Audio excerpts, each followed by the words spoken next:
बिस्मिल्लाहिर्रहमानिर्रहीम, अस्सलाम वालेकुम।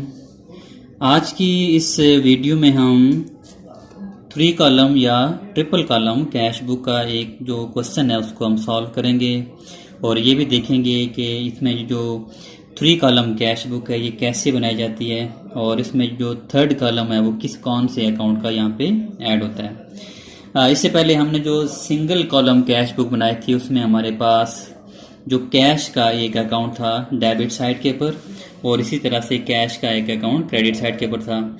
उसके बाद हमने डबल कॉलम कैश बुक बना ली, कैश के साथ हमने बैंक कॉलम को शामिल कर लिया डेबिट साइड के ऊपर और इसी तरह से क्रेडिट साइड के ऊपर भी हमने बैंक कॉलम बना लिया कि जो हम कैश रिसीव करते हैं डेबिट साइड पे लिखेंगे और जो कैश पे कर रहे हैं वो क्रेडिट साइड पे लिखेंगे। इसी तरह से बिजनेस में कुछ एक्सपेंसेस ऐसे होते हैं जिनकी पेमेंट के लिए हम चेक इशू करते हैं या जो पेमेंट हम रिसीव कर रहे होते हैं तो वो पेमेंट हमारे पास चेक की सूरत में आ रही होती है, वो डायरेक्टली बैंक में डेबिट हो रही होती है या क्रेडिट हो रही होती है। अगर हम चेक रिसीव करते हैं तो उसको हम सिर्फ अगर हम चेक रिसीव करें तो उसको हम कैश अकाउंट में लिखते हैं, लेकिन जब हम उस चेक को बैंक में डिपॉजिट करते हैं तो पहले यहाँ से हम कैश अकाउंट को क्रेडिट करते हैं और फिर बैंक अकाउंट को हम डेबिट करते हैं। ये जो हमारे पास 3 कॉलम या ट्रिपल कॉलम कैश बुक है इसका जो फॉर्मेट है बिल्कुल एज इट इज है। यहाँ पे हम कंपनी का नाम लिख लेंगे, उसके बाद यहाँ पे लिख लेंगे कैश बुक और for the month of December या जो भी आपके पास वहाँ पे क्वेश्चन दिया हो वहाँ पे जो डेट लिखी होती है कि किस एंडिंग डेट की आप कैश बुक बना रहे हैं वो यहाँ पे हमने मेंशन करनी है। प्रॉब्लम नंबर 6 हम हल कर रहे हैं। ये सोहेल अफजल साहब की बुक है, पेज नंबर हमारे पास है 259। ये पेज नंबर हमारे पास है जी कैश बुक का 259। आप इस प्रॉब्लम को देख भी सकते हैं। पहले हम प्रॉब्लम को डिस्कस कर लेते हैं, उसके बाद हम इसके सॉल्यूशन की तरफ बढ़ेंगे। ये हमारे पास प्रॉब्लम नंबर 6 है जिसमें वो कह रहा है कि on 1st January Javed started business with cash ₹96,000। 2nd January deposited with bank ₹26,000. 4th January purchased goods from Hanif for ₹1,600 issued check for the payment। कि यहाँ पे जो हमने परचेजिंग की है तो हमने उस आदमी को मीन के जो हामिद था उसका हमने ₹1,600 का एक चेक इशू किया है। उसके बाद हमने आयरन सेफ परचेज किया है ₹1,200 का, उसकी जो पेमेंट हम कर रहे हैं ₹600 हम कैश दे रहे हैं और जो रिमेनिंग बैलेंस है ₹600 उसका हम चेक इशू कर रहे हैं। इसी तरह से हमारे पास नंबर 6 डेट को purchase goods on credit from Ali ₹2200। यहाँ पे देखें यहाँ पे क्रेडिट का लफ्ज़ इस्तेमाल हो रहा है क्योंकि हम कैश बुक बना रहे हैं तो यहाँ पे वही ट्रांजैक्शन लिखी जाएंगी जो कैश के रिलेटेड हम रिसीव कर रहे हों या हम कैश के रिलेटेड पे कर रहे हों। इसी वजह से जो ट्रांजैक्शन क्रेडिट बेस के ऊपर हों या जो ट्रांजैक्शन अकाउंट बेस के ऊपर हों या गुड्स रिटर्न हो रही हों तो उनको हम कैश बुक में नहीं लिखेंगे।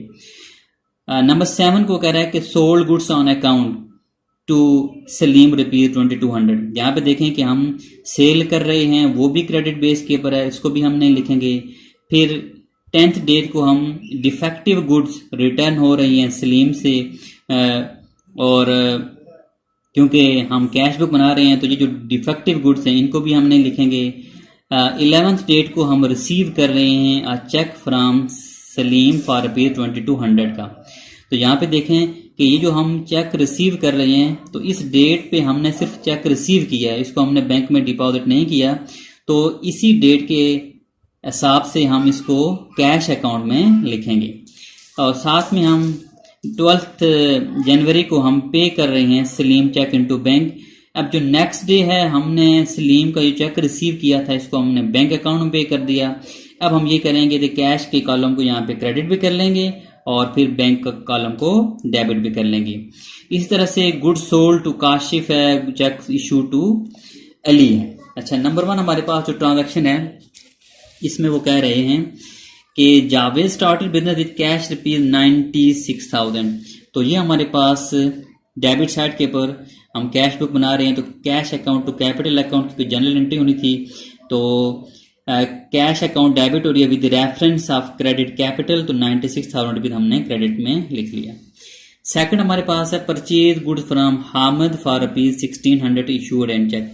अब हमने गुड्स परचेज की हैं और हमने उस आदमी को ₹1600 का एक आई थिंक मैं एक ट्रांजेक्शन भूल गया, हाँ ये सेकंड हमारे पास है डिपॉजिटेड विद बैंक ₹2600 कि हमने बैंक में डिपॉजिट किया जी कितना ₹2600। अब यहाँ पे देखें जब हम बैंक में डिपॉजिट करेंगे तो सबसे पहले हम यहाँ पे कैश कॉलम को ₹26,000 से क्रेडिट करेंगे और फिर इसी तरह से बैंक कॉलम को यहाँ पे हम ₹26,000 से डेबिट करेंगे।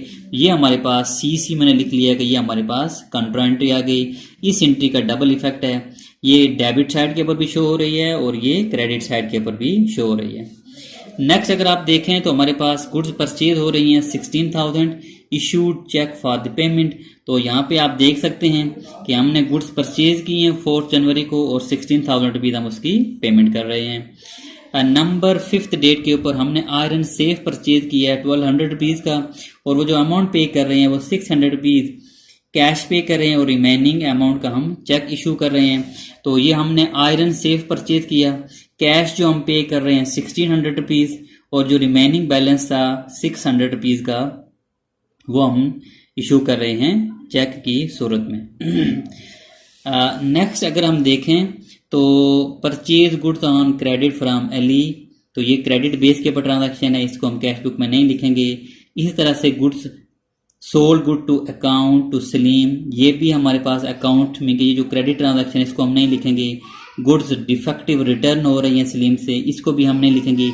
ये तीनों ट्रांजैक्शन नहीं लिखे जाएंगे क्योंकि इनमें कैश इन्वॉल्व नहीं हो रहे। नंबर 11 के ऊपर हम receive a cheque from Salim for ₹2100 कि हमने जो सलीम को गुड सेल की थी 2200 रुपीज़ की, उसने एक चेक हमें पे किया है जी 2100 रुपीज़ का। अभी जो उसने हमें चेक पे किया है तो वो अभी तो हम सिर्फ चेक रिसीव कर रहे हैं, तो ये जो हम चेक हम रिसीव कर रहे हैं हम उसको कैश अकाउंट की डेबिट साइड के ऊपर मेंशन करेंगे। ये चीज़ ध्यान में रख लें कि जब हम चेक रिसीव करते हैं तो till the date for deposit into bank, कि वो डेट जब तक हम उसको बैंक में डिपॉजिट नहीं करते उस वक्त तक वो हमारे लिए कैश ट्रीट किया जाता है। और नेक्स्ट डे अगर आप देखें तो वो कह रहा है कि paid Salim cheque into bank, हम ये जो चेक हमने रिसीव किया था उसको हम वापस बैंक में पे कर रहे हैं। अब यहाँ पे देखें तो सबसे पहले आप यहाँ पे देखें कि 12 तारीख को हम बैंक अकाउंट यहाँ पे क्रेडिट हो रहा है 2100 रुपीज़ से। इसका मतलब ये हुआ कि यहाँ से कैश अकाउंट क्रेडिट हो रहा है और एट द सेम टाइम यहाँ पे कैश अकाउंट डेबिट हो रहा है 2100 बैंक अकाउंट में। वो जो सलीम का चेक था वो हमने बैंक अकाउंट में पे कर दिया। हमारे पास सेल की वो ये हो रही है हमारे पास कि हमारे पास जो सेल की ट्रांजेक्शन थी वो ये हो रही है। ये हमारे पास है good sold to Kashif 3300 rupees की। उसके बाद हमारे पास जो नेक्स्ट ट्रांजेक्शन भी है issued cheque to Ali, Ali को हम चेक इशू कर रहे हैं 2150 रुपीज़ का एंड डिस्काउंट रिसीव्ड हो रहा है 50 रुपीज़ का। तो ये देखें एली को हम चेक इशू कर रहे हैं यहाँ पे 2150 रुपीज़ का और 50 रुपीज़ हम उसे डिस्काउंट रिसीव कर रहे हैं। ये जो डिस्काउंट कॉलम होता है ये बेसिकली डेबिट साइड के ऊपर और क्रेडिट साइड के ऊपर ये थर्ड कॉलम के तौर के ऊपर ट्रिपल कॉलम कैश बुक में शो किया जाता है, ताकि जो डिस्काउंट हम रिसीव कर रहे होते हैं उसको हम क्रेडिट साइड के ऊपर मेंशन करते हैं और जो डिस्काउंट हम पे कर रहे होते हैं उसको हम डेबिट साइड के ऊपर मेंशन करते हैं। और इसी तरह से हमारे पास जो लास्ट ट्रांजैक्शन है वो है सैलरी पेड ₹3300 बाय चेक, कि हम सैलरी पे कर रहे हैं 3300। ये हम इसको क्योंकि चेक इशू कर रहे हैं तो बैंक कॉलम में हम इसको लिखेंगे। अब जैसा कि हमने डबल कॉलम और ट्रिपल कॉलम, सिंगल कॉलम और डबल कॉलम में देखा कि हम कैश अकाउंट का टोटल करते हैं और इसी तरह से बैंक अकाउंट का भी टोटल करते हैं। ये जो बहुत टोटल होते हैं हम क्रेडिट साइड के ऊपर लिख रहे होते हैं और इस टोटल में से हमारे पास जितनी भी अमाउंट होती है कैश कॉलम की वो हम माइनस करते हैं। हमारे पास जो बैलेंस आ रहा होता है ये कैश बुक का बैलेंस होता है और इसी तरह से हमारे पास जो बैंक कॉलम का टोटल होता है इसमें से जब हम क्रेडिट साइड की जितनी भी वैल्यूज होती हैं उनको हम माइनस करते हैं। हमारे पास जो बैलेंस होता है ये हमारे पास बैंक कॉलम का बैलेंस होता है।